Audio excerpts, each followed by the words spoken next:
പ്രയാസം നിറഞ്ഞ നിങ്ങളുടെ ജോലി തൊഴിൽരഹിതന്റെ സ്വപ്നമാണ്. ശല്യപ്പെടുത്തുന്ന നിങ്ങളുടെ മക്കൾ കുട്ടികളില്ലാത്തവരുടെ സ്വപ്നമാണ്. നിങ്ങളുടെ ആരോഗ്യം രോഗികളുടെ സ്വപ്നമാണ്. നിങ്ങളുടെ പുഞ്ചിരി വിഷമിക്കുന്നവൻ്റെ സ്വപ്നമാണ്.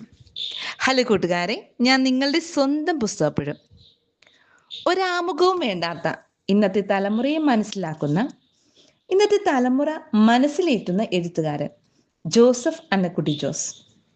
ഒരിക്കലും പുസ്തകപ്പുഴുവിൻ്റെ റിവ്യൂവിനായി വായിച്ച പുസ്തകമല്ല, മറിച്ച് എൻ്റെ പ്രിയപ്പെട്ട സുഹൃത്തിൽ നിന്നും അടിച്ചു മാറ്റിയ പ്രിയപ്പെട്ട പുസ്തകം ദൈവത്തിൻ്റെ ചാരന്മാർ.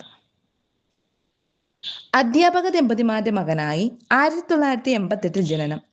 എഴുത്തുകാരൻ, ചലച്ചിത്ര താരം, റേഡിയോ ജോക്കി എന്നീ നിലകളിൽ അറിയപ്പെടുന്നു.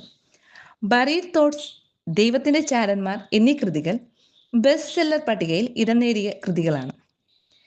ദൈവത്തിൻ്റെ ചാരന്മാരെ കുറിച്ച് എഴുത്തുകാരൻ പറയുന്നു: എല്ലാ പ്രതീക്ഷയും നശിച്ച് ഇനി എന്ത് ചെയ്യണമെന്നറിയാതെ ജീവിതം ഇരുട്ടിലായപ്പോൾ വെളിച്ചത്തിലേക്ക് നിങ്ങളെ തിരികെ നടക്കാൻ പ്രേരിപ്പിച്ച വാട്സപ്പ് സന്ദേശം അയച്ചു തന്ന കൂട്ടുകാരൻ.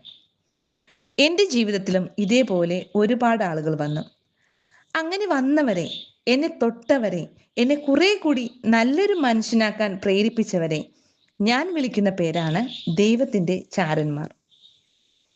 ഇവരെ പരിചയപ്പെട്ട് കഴിയുമ്പോൾ നിങ്ങൾ ഒരു പക്ഷേ സ്വന്തം ജീവിതത്തിലേക്ക് ഒരു ബൈനോക്കുലറുമായി ഇറങ്ങിയെന്നിരിക്കും, നിങ്ങൾ ജീവിതത്തിലേക്ക് അയക്കപ്പെട്ട ദൈവത്തിൻ്റെ ചാരന്മാരെ കണ്ടെത്താൻ. പല വേഷങ്ങളിൽ അവർ നിങ്ങളുടെ ചുറ്റിലുമുണ്ട്. ഭൂമിയിൽ നന്മ ചെയ്യുന്നതിനായി ദൈവം രഹസ്യമായി നിയോഗിച്ചവരാണ് ഇവർ എന്നാണ് എഴുത്തുകാരൻ വിശ്വസിക്കുന്നത്. പുസ്തകത്തിലാകെ 22 അധ്യായങ്ങൾ. ലളിതവും ഹൃദ്യവുമായ മലയാളത്തിലുള്ള രചന. ഓരോ അധ്യായത്തിലും എഴുത്തുകാരൻ്റെ ജീവിതത്തിൽ കടന്നു വന്ന ഓരോ ചാരന്മാരെ കുറിച്ചാണ് പറയുന്നത്.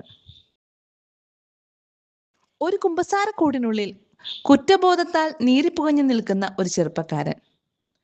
പഠനത്തിൽ മുൻപന്തിയിലായിരുന്നവൻ ഇടയ്ക്കെവിടെയോ വെച്ച് കാലുകൾ ഇടറി പരീക്ഷയിൽ തളരുന്നു. ഒരു യുവവൈദികന്റെ മുൻപിൽ പഠിത്തത്തിലുള്ള തൻ്റെ പിന്നോക്കാവസ്ഥ പങ്കുവയ്ക്കുന്നു. പരീക്ഷയ്ക്ക് വെറും ഒരാഴ്ച മാത്രം. എന്നാൽ വൈദികന്റെ ഉപദേശം അയാളുടെ ജീവിതം മാറ്റിമറിച്ചു. ആദ്യ അധ്യായത്തിൽ സ്വന്തം അനുഭവം പറയുന്ന ഗ്രന്ഥകർത്താവ് കുറ്റബോധങ്ങളുടെ ചുമരുകൾക്കുള്ളിൽ തളയ്ക്കപ്പെടേണ്ടതല്ല ജീവിതം എന്ന പാഠം തരുന്നു. ഗാന്ധിജിയെക്കുറിച്ച് പരാമർശിക്കുന്ന അധ്യായത്തിൽ മരണാസന്നനായ പിതാവിനെ ശുശ്രൂഷിക്കുന്ന ഗാന്ധിജി ശരീരത്തിന്റെ ആഗ്രഹങ്ങളെ നിയന്ത്രിക്കാൻ കഴിയാതെ ഭാര്യ കസ്തൂർബയുടെ അടുത്തേക്ക് പോകുന്നു. കഥകിൽ തുടർച്ചയായ മുട്ടുകേട്ട് തുറന്നപ്പോൾ അറിയുന്നത് പിതാവിന്റെ മരണവാർത്തയാണ്. ആത്മകഥയിൽ ഈ ഭാഗം ഉൾപ്പെടുത്തിയത് അദ്ദേഹത്തിന്റെ മഹത്വം കൊണ്ടാണെന്ന് പറഞ്ഞുകൊണ്ട് തൻ്റെ മാതാവിനെ വേദനിപ്പിച്ചത് ഓർത്തെടുക്കുകയാണ് ഗ്രന്ഥകാരൻ. സമാന അനുഭവത്തിലൂടെ കടന്നുപോയ വായനക്കാരെ സ്വന്തം ജീവിതത്തിലേക്ക് കണ്ണോടിക്കാൻ സഹായിക്കുന്നു. ജീവന്റെ കാവൽക്കാരനായ സെക്യൂരിറ്റി സുനിലേട്ടൻ. വൃക്ക തകരാറിലായ പെൺകുട്ടിക്ക് വൃക്ക നൽകുമ്പോൾ അദ്ദേഹവും ദൈവത്തിൻ്റെ ചാരന്മാരിൽ ഒരാളാണെന്ന് പറയുന്നു. പ്രതിഫലം ആഗ്രഹിക്കാതെ അദ്ദേഹം ചെയ്ത പ്രവർത്തനങ്ങൾ നമ്മുടെ ജീവിതത്തിലും നന്മ ചെയ്തവരെ ഒരു നിമിഷം ഓർമ്മിക്കുവാൻ സഹായിക്കും. സ്ത്രീകൾക്ക് കരുത്ത് പകരാൻ സഹായിക്കുന്ന ഒരു ലേഖനമുണ്ട് ഇവിടെ. കൂടാതെ പിതാവിന്റെ സുഹൃത്തേൽപ്പിച്ച നഖപ്പാടുകൾ ഉണക്കുവാൻ 10ാം ക്ലാസ്സിൽ പഠിക്കുന്ന പെൺകുട്ടി ശ്രമിക്കുമ്പോൾ ആത്മവിശ്വാസം പകർന്ന് കട്ടയ്ക്ക് കൂടെ നിൽക്കുന്ന അവളുടെ സ്വന്തം അമ്മ. രോഗിയും അവശയുമായ സ്ത്രീക്ക് രക്തം നൽകിയവർ മറ്റൊരിടത്ത്.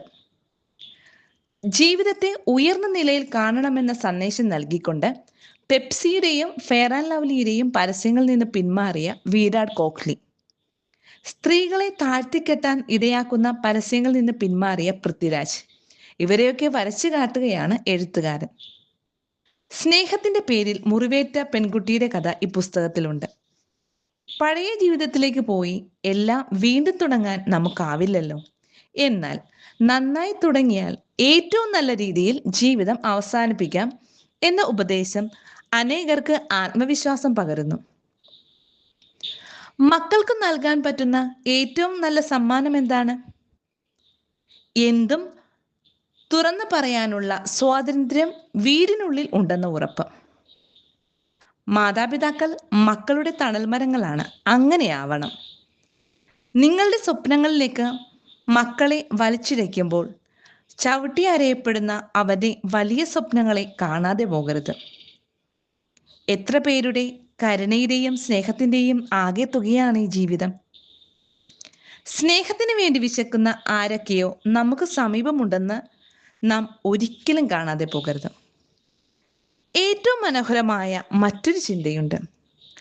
പ്രയാസം നിറഞ്ഞ നിങ്ങളുടെ ജോലി തൊഴിൽ രഹിതന്റെ സ്വപ്നമാണ്. ശല്യപ്പെടുത്തുന്ന നിങ്ങളുടെ മക്കൾ കുട്ടികളില്ലാത്തവരുടെ സ്വപ്നമാണ്. നിങ്ങളുടെ ആരോഗ്യം രോഗികളുടെ സ്വപ്നമാണ്. നിങ്ങളുടെ പുഞ്ചിരി വിഷമിക്കുന്നവന്റെ സ്വപ്നമാണ്. ജീവിതത്തെ പ്രണയിക്കുവാൻ ആവശ്യപ്പെടുന്ന എഴുത്തുകാരൻ ഈ പുസ്തകത്തിൽ നമ്മോട് മറ്റുള്ളവരോട് സ്നേഹത്തോടെയും കരുതലോടെയും പെരുമാറാൻ പറയുന്നു. പോസിറ്റീവ് എനർജി നൽകുന്ന ഒരു ഫീൽ ഗുഡ് പുസ്തകമാണിത്. ഒരു പക്ഷേ നാളെ മറ്റൊരാളുടെ ജീവിതത്തിൽ ദൈവത്തിൻ്റെ ചാരനാകാൻ നിങ്ങൾക്കും കഴിഞ്ഞേക്കാം. സസ്നേഹം, നിങ്ങളുടെ സ്വന്തം പുസ്തകപ്പുഴു.